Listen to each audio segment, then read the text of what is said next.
I cannot believe that I am here today talking about what I'm about to talk about. She's back. She's back. It's her. Colleen Ballinger, dude. Fucking ukulele lady. The lady who sung that fucking ukulele song that only recently got out of our heads. You see, for those of you guys who have not been caught up on what happened, this is Colleen Ballinger.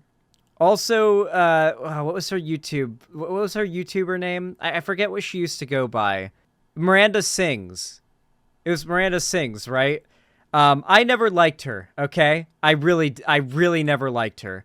She is possibly one of the most annoying YouTubers there ever was. Even when I was like 10, I hated her content, okay? I just could not stand her. Her content was not targeted at my demographic, to say the least. And I never was a fan of her, never enjoyed her, always found her annoying. With that in mind, when this all came forward, that she had supposedly groomed minors, had been like sexually explicit with minor fans, and like also I think there was accusations of like abuse or something. It was so much shit. Her reputation basically went down the toilet overnight. Like, she became a meme very quickly, and everybody started dunking on her. So she made this video where she just played the ukulele and sung a song where she was playing the victim and like attacking people who like were concerned about her having allegedly groomed children. And when people responded to that video, because it was like such horrible, like, it was so awful, like everybody had to respond to it, right? She then copyright claimed people's responses to her music video slash like response to the drama, and then farmed the ad revenue from everyone's response videos, and then, as far as we knew, dipped out, just fucked off back to her home planet. However, as it seems, she has returned, and she's made a video simply called Fall Vlog. I don't even know what she says here, what happens. I've been sent this, and I swear YouTube has moved around the position of the speed button and the subtitles button. All I know is that she has returned, and that's it. She's back. Hello, everybody. Sorry I've been gone for so long. I've really missed this. I've missed talking to everyone every single day. Obviously, the last video that I posted on here, it's really embarrassing, to say the least. I was being accused of some pretty awful things, and I just was mad, and I should have handled that situation with maturity and empathy, but instead I just let my ego take over, and I'm really disappointed in myself. So here's what I want to say today. Over the last 15 years of my career, there have been moments where I was immature and inappropriate with some of my comedy, and there were times when I did not put enough thought. Oh, for those who don't know, she brought a 16-year-old girl up on stage during a live like event she did, like a fan meetup type thing, and like made her twerk, like pressured her into twerking. The girl didn't want to. Made like the 16-year-old girl twerk and like spread her legs or some shit like that. Something like, just, it was some dancer or something that was like not the kind of thing you should make a minor do. And then I believe there was a wardrobe malfunction. I may be thinking of something else, but I'm pretty certain there was like a bad wardrobe malfunction because of it. And it ended up being really embarrassing and bad. Stuff like that happened multiple times. Yeah. So like, that's not even like part of the whole like she's supposedly grooming kids thing.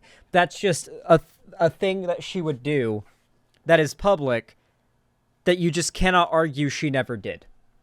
Like, there's just no ambiguity to it. There's video of that happening, presumably. Like, this happened at a live event. Into some of my fan interactions. She sent underwear to a teenage fan. And because of that behavior, people got hurt. And I am so sorry. I never wanted to hurt anybody, but it's clear that I did, and I feel so terrible about that. I also feel like there's probably people who are disappointed or feel abandoned by me because of my silence over the last few months. And I'm so sorry about that as well. I needed to take time to make sure I was listening and learning as much as possible. And I also needed to get the help that I needed to be okay. Remember in the original video when she says my lawyers said not to say anything, but they didn't say anything about singing? Like, she already said that she had lawyers. We know that she has a PR team and that she's taken months and months and months and months to craft a perfect, well, what she views as a perfect response.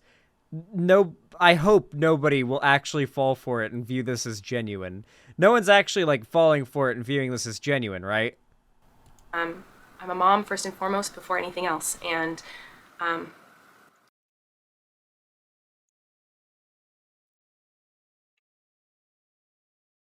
That's unsettling. You guys didn't expect me to say something about MILFs, did you? Come on, get your heads out of the gutter. I needed to take care of my kids, so that's where I've been, and but I'm back and I'm here now, and I am not a perfect person, and there are plenty of things in my past that I wish I could go back and redo and fix and change. I don't have control over any of that, and I don't have control over the things people say about me. I only have control over my actions moving forward. And so I'm going to do everything that I can to make sure that I create a positive, kind, inclusive, safe space online with my content. And if you want to be a part of my journey online, I would love to have you, and if not, I completely understand. Dude, I hate that when women are predators and they get outed as predators, they always resort to some, like, faux progressive, faux feminist, faux left-wing, like sympathy garnering, playing the victim bullshit. Women who are predators almost always try to appeal to the left to defend them. And it's so destructive for the left. It's so destructive for the left. God forbid anyone on the left actually accepts it. Have you guys noticed this, right? Like, whenever there's a woman who gets outed as some kind of predator or abuser, she tries to, like, appeal to the left in some way. Tries to call out anyone criticizing her as, like, sexist incels or something to try to get, like, people on the left and feminists to defend for her, even though it's not incels or sexist attacking her, but instead people, like, rightfully criticizing her. It's a really big problem. I talked about it earlier in the stream with the Blair Illuminati segment. Understand. I do not expect anyone to welcome me back with open arms. I don't expect to change anyone's mind with this video. I just wanted to come on here and say that I'm sorry, and I wanted to try to show people that it's possible for someone to grow and learn and be better after making mistakes many, many years ago. So that's what I'm going to do. I'm going to try to vlog again, and today I'm just going to film my day and share some simple, happy moments. And oh, is she really? Oh, yeah, this is as loud as I can get it. Dude, so she's just made a video where she's announcing she's coming back. Like, there's no... So all she's literally just repeated the same explanation she gave in her ukulele song video, which was, I was young and immature when I was 30 years old and sent panties to a teenager. What? Dog. No. You can't do the I was young and immature thing when you were young and immature at 30 years old, okay? And the victims in question are teens. Like, you can't do that. That doesn't work that way. That's full grown. I'm 24, and I'm pretty sure doesn't fly even for a 24-year-old, much less a 30-year-old, even a 21-year-old. There have been 20-year-olds who've gotten canceled for this kind of shit. Like, it's surprising, though, that Colleen Ballinger still has a YouTube. It's clear that YouTube does not give a fuck about, like, when large, successful women on their platform do bad shit. From Sniper Wolf to Colleen Ballinger, the fact that YouTube so badly wants to have large female figures that are successful on their platform for the sake of their virtue signaling is really destructive when said female figures are really bad for the platform on an objective level. Really big problem. And it gives the right a lot of ammo. Gives the right just a ton of ammo when they can point to woke companies like YouTube not being willing to ban Colleen Ballinger, someone who's allegedly a child predator, and Sniper Wolf, who's like a massive content thief. You know, start the process of starting over. And I know it's going to be awkward and clunky at first as I try to get back into the swing of things, but I'm going to try. So that's what I'm going to do. She has Thank you for returned. listening, and thank you to anyone who supported me in any capacity over the last 15 years. I've really, really appreciated it. But yeah, let's get started with the day and see what happens, I guess. I honestly do not know how to transition from this conversation into a vlog, but... Oh, she's actually going to just do a... Do we watch it? Guys, do we watch the vlog? Do we just straight up just watch her vlog? Why doesn't YouTube push more good female creators? YouTube doesn't push anybody in particular. YouTube will virtue signal about certain creators who are large, but who gets big on the platform, who gets pushed, is based entirely on the algorithm. And the algorithm pushes... All right. As far as the current research, mostly done by Mr. Beast's team that researches the algorithm, has found, how the algorithm works is, in a very simplified way, is let's say I upload a YouTube video. A very small portion of my subscribers that are based on YouTube's knowledge of previously watched content that are most likely to be interested in that specific video will exclusively be notified I've uploaded. If you wonder why a lot of you don't get notified when I upload or when I go live, it's because YouTube doesn't think that even though you're subbed to me, even though you've got the bell icon rung, that the topics I'm covering are going to be interesting to you based on previous things you've watched from me and other YouTubers. So they don't recommend it. They recommend you other YouTubers who've made videos that you're more likely to be interested in instead of my stream or my video. And when they do recommend my video, they recommend it to people in my sub base that are most likely, based on YouTube's data, to click it. Now, if those people who have been notified by YouTube, if a high percentage of those people who see my video proceed to click the video after seeing the thumbnail, YouTube will see that as a high impression rate, as in or a high clicks per impression, CPI. That means that for every impression, each view of the video being like in someone's recommended that happens, it actually successfully gets clicked on and watched. Then from there, YouTube accounts for engagement. How many of those viewers then proceed to leave a like or a comment? And then if it's a high rate of like engagement and viewership and CPI at that first initial level of the video going up and getting recommended to subs, then from there, the algorithm starts recommending it to way more of your subscribers.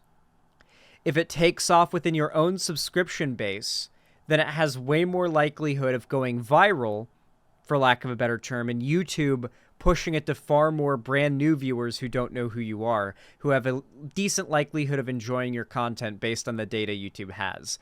That is how it works. Just for those that don't know how the algorithm works, little lesson.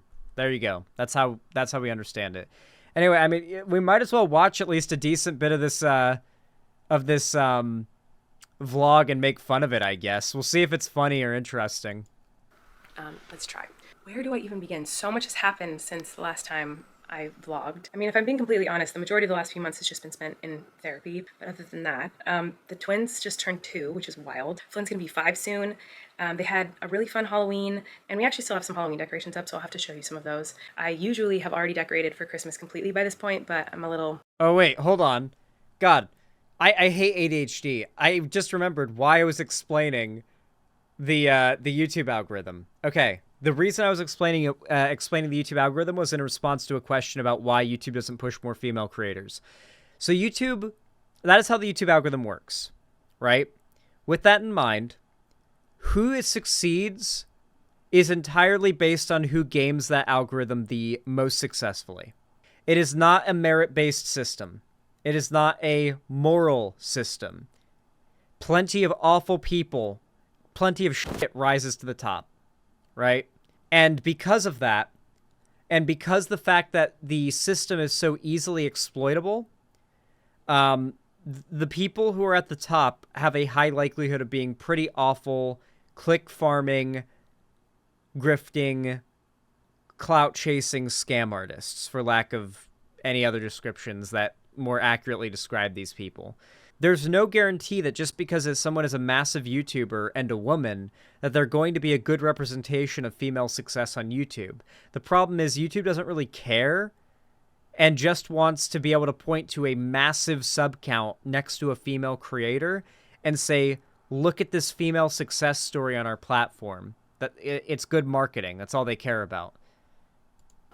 Late to that this year. I think the last time I vlogged, we had just gotten 4 our chickens. They were little baby chicks, and now obviously they're full-grown hens. And if Okay, I'm sorry. It's already boring. It's already boring. Oh no, this already has... This is on her second channel. This is on her vlog channel. It already has 708,000 views in a day. 38,000 likes. Mostly positive comments. I'm glad... This is from a literal child, you can tell by the profile picture. I'm glad you're back. I missed you so much. Did not expect this. Missed you and the kiddos. Glad you're here. 15 years. I've only commented a few times. Today, it's like reuniting with a friend. Big hug, Colleen. This was not what I was expecting this month. I was actually just thinking about you with the twins and your birthdays. I'm so happy you're doing better. It's actually a mix of children and moms commenting on this shit, who honestly probably don't even know the actual things she's been accused of, because if you haven't noticed, she's been really careful to not even actually platform or describe the actual accusations. She's only vaguely referred to them in her non-apologies, so that her, like, very much not tapped into the community that's talking about this audience will remain blissfully unaware and just assume she's the victim of, like, a massive harassment mob that exists for no reason. Xander Hall, I saw a tweet that more or less shows evidence that Colleen's going through her comments. Oh yeah, I'm sure she's also deleting hate comments and you know, curating them too. Yeah. I have the return dislikes extension, and it says there are 89,000 dislikes. Woo! Well, there you go. I guess there's a fair amount of pushback to her return. I can at least say it's not like she's getting away with this scot-free. At least we can say that. This will follow her forever on the platform, and it's a question as to whether or not YouTube actually does something about it.